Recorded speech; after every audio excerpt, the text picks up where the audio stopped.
Oi, eu não sou o Goku, mas eu posso te ensinar como desenhá-lo. Através de diferentes técnicas de esboço que incluem o uso de formas geométricas simples, nós podemos desenhar qualquer personagem. As formas geométricas simples nos permitem melhor posicionar diferentes partes do desenho, e esse é o princípio do esboço, é posicionar diferentes partes do desenho antes de qualquer detalhamento. Uma vez feito isso, uma vez garantido a correta posição de cada parte do desenho, aí sim nós podemos fazer o devido detalhamento, podemos inclusive aplicar a finalização que desejarmos, a cor que desejarmos, o acabamento que melhor nos aprouver.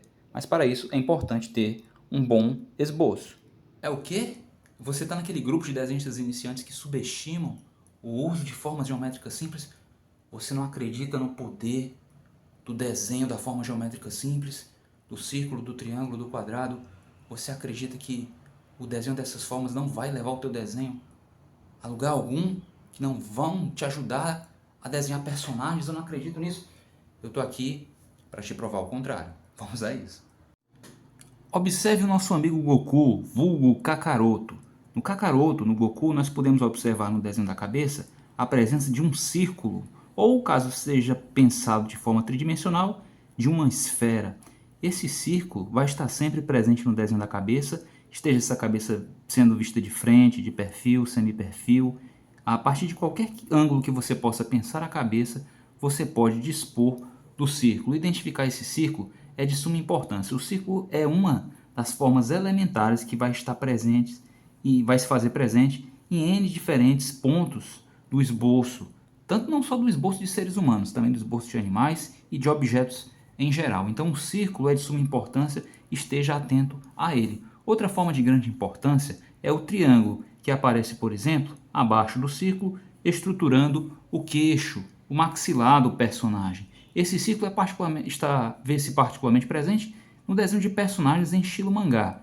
Porém, não só, ele também vai se fazer presente em N outros momentos. Tá? Ele se faz presente, por exemplo, na estruturação do shape básico do tronco de personagens fortes, como já observei em outros vídeos aqui do canal. Personagens que têm uma cintura estreita e uma linha dos ombros ampla podem ser definidos facilmente com um triângulo. Então, um triângulo é uma forma que convém observar como uma forma de particular importância. E tão importante quanto esses dois, claro, é o quadrado. O quadrado que vai se fazer presente no desenho da caixa torácica, por exemplo. Se você pensar esse quadrado de uma maneira tridimensional, você vai chegar a uma estrutura cúbica ou estrutura cuboide, a uma caixa que vai servir para a definição de uma infinidade de modelos de manequins. De fato, essa caixinha aqui, vários formatos, vários diferentes tamanhos de caixa, vão estar te permitindo estruturar não só o desenho de personagens, como também de várias porções do cenário. Então observe aqui, círculo, triângulo, quadrado. As formas geométricas mais simples possíveis são formas basilares para a estruturação do desenho de personagens e N outros objetos ou figuras.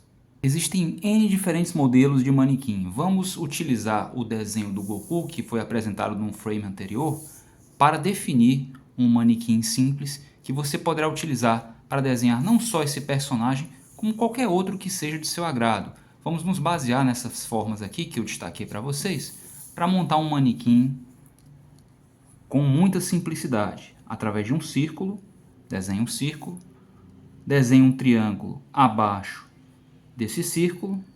Aqui você já tem uma estrutura básica de uma cabeça desenhada dentro do estilo mangá. Aqui abaixo você pode desenhar um cilindro que funciona como pescoço. E o que foi que eu falei sobre o tronco?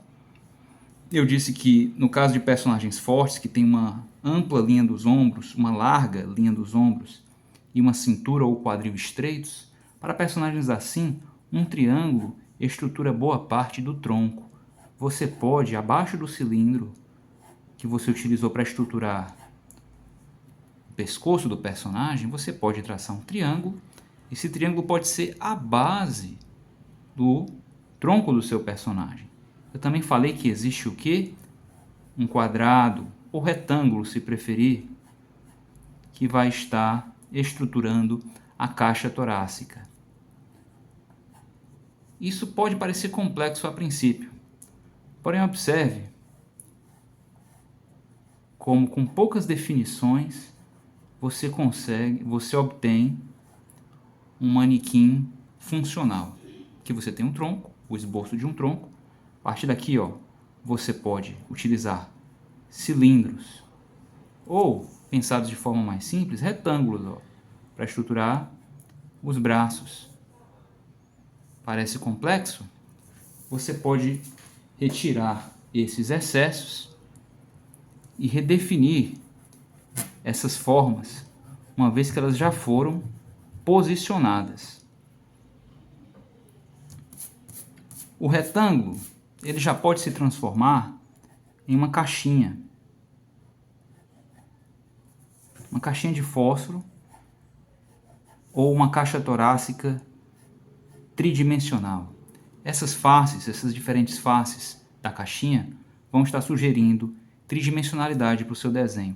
Você pode acrescer aos retângulos que funcionavam como membros, você pode acrescer novos círculos que vão funcionar como pontos de articulação para braços e pernas.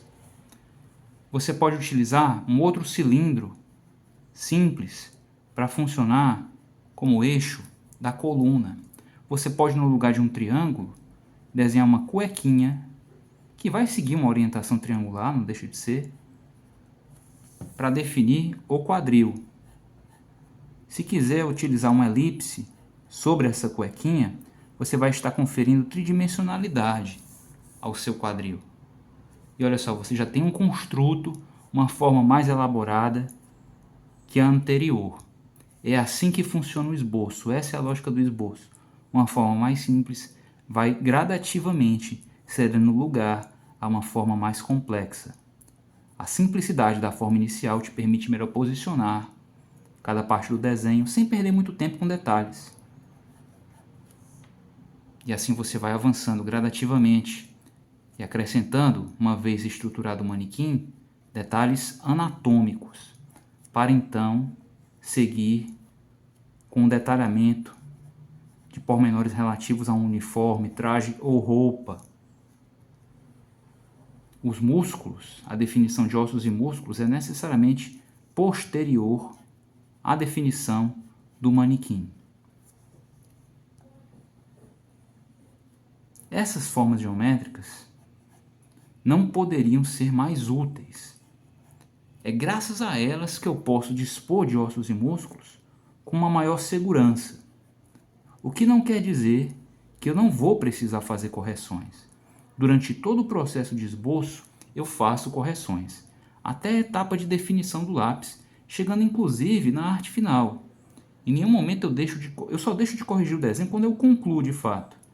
Quando eu faço o último detalhe de cor, o último toque de cor. Nesse caso, sim, eu posso dar o desenho por concluído, mas até lá eu vou retocando, eu vou reposicionando cada parte do desenho. É assim que funciona. Você apreciou essa dica? Se você apreciou o que foi comentado aqui, o que foi ensinado aqui, eu sugiro fortemente que você assista a outros vídeos do canal e considere inscrever-se, inclusive clicando no sininho, tá? Acompanhando nossos vídeos, eu te garanto que você vai aprender muito sobre desenho. E caso você seja um ávido estudante de desenho que deseja conteúdo ainda mais aprofundado, você pode considerar fazer meu curso à distância. Eu sou um professor com muitos anos de experiência, tá? Ministro um curso à distância, via live. Você pode saber mais sobre ele consultando-me na área de comentários. Combinado? Se você tiver interesse, me consulta lá na área de comentários, peça informações a respeito do curso. Caso você não tenha interesse em um curso, você deseja apenas lições gratuitas que são disponibilizadas aqui pelo YouTube, o nosso canal está repleto de lições gratuitas. Todas têm o mesmo nível de qualidade de informação. Eu sugiro fortemente que você conheça essas lições. Grato por ter me assistido até aqui.